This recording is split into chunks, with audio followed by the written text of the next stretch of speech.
Good evening. Coming up tonight, students reflect on the effectiveness of wellness days, what they had to say.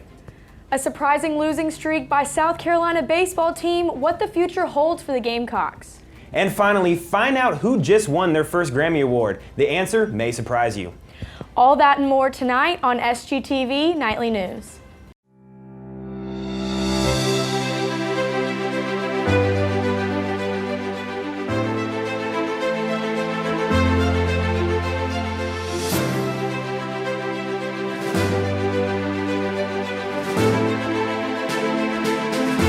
Live from the Kennedy Greenhouse studio, this is SGTV Nightly News. Good evening, Carolina. I'm Braden Malloy. And I'm Eliza Pearl, Philpott. Thank you for joining us tonight. Due to the ongoing COVID-19 pandemic, USC opted against having a traditional spring break.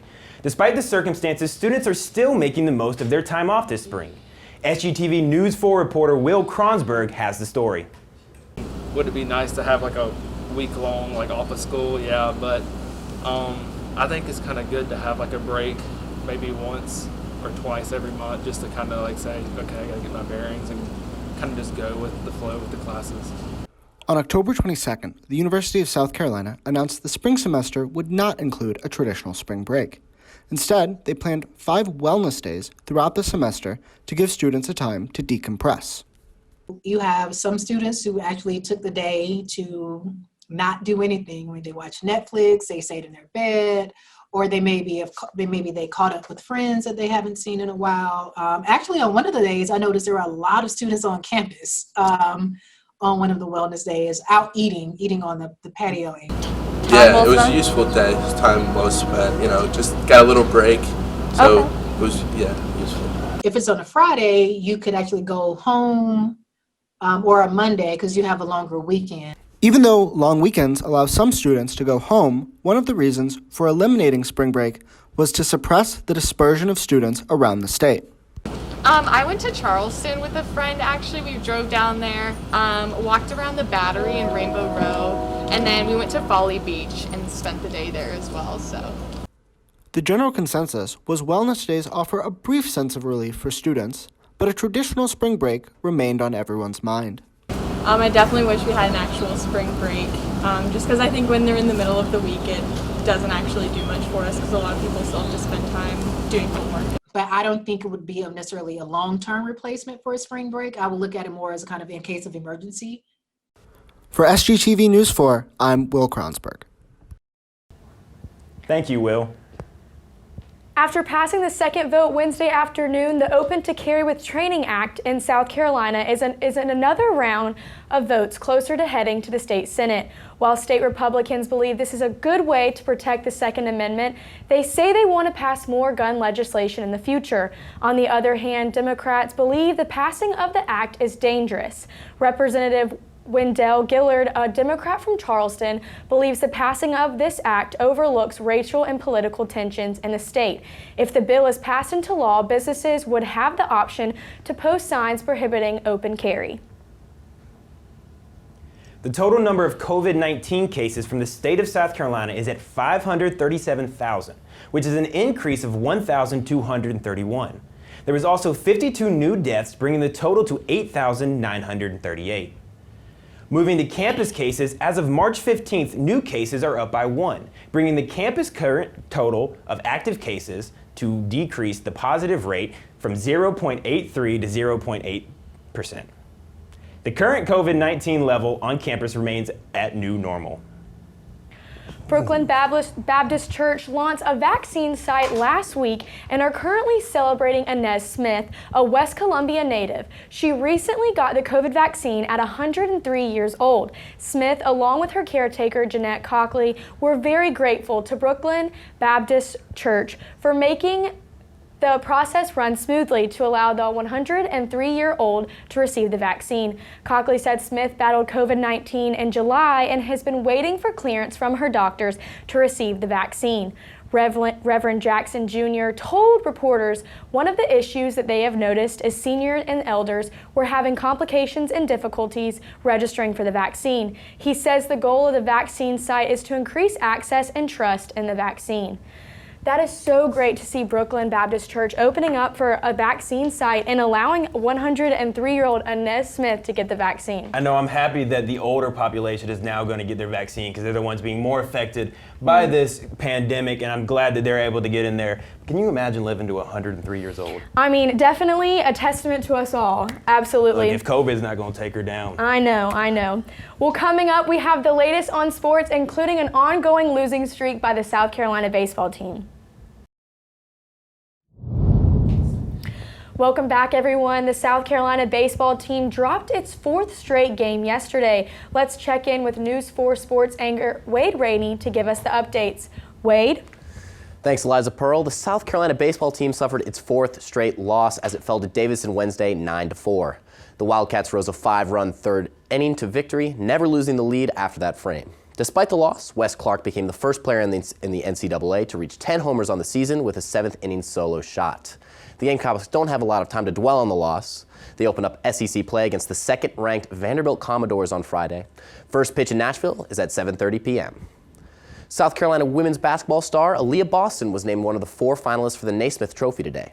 The award is given every year to the best player in women's college basketball. Boston is certainly a worthy candidate, and she already has picked up All-American honors from the Associated Press and ESPN. This comes after Boston was named to both the All-SEC First Team and named Co-Defensive Player of the Year.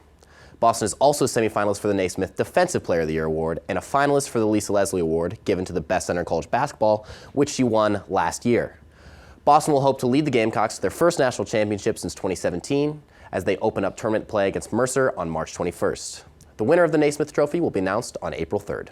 That's what's happening for Columbia sports. Back to you. Thank you, Wade. Coming up, at just 9 years old, this girl won a Grammy for Best Music Video. Details on that coming up. Welcome back, Carolina. This game show and TV host is going to be in this popular singer's wedding. Here with the details is News 4 entertainment anchor Lindsay Hargesheimer and Chelsea Bynes. Thank you, Braden. Our favorite talk show host, Ellen DeGeneres, just might be a maid of honor for American songwriter Gwen Stefani. On Monday night, Ellen asked Gwen was there anything she could do in order to help with her wedding. Gwen had a special request asking Ellen to be her maid of honor. One request Gwen did have was that Ellen put some extensions in her hair, making the occasion a full flower arrangement.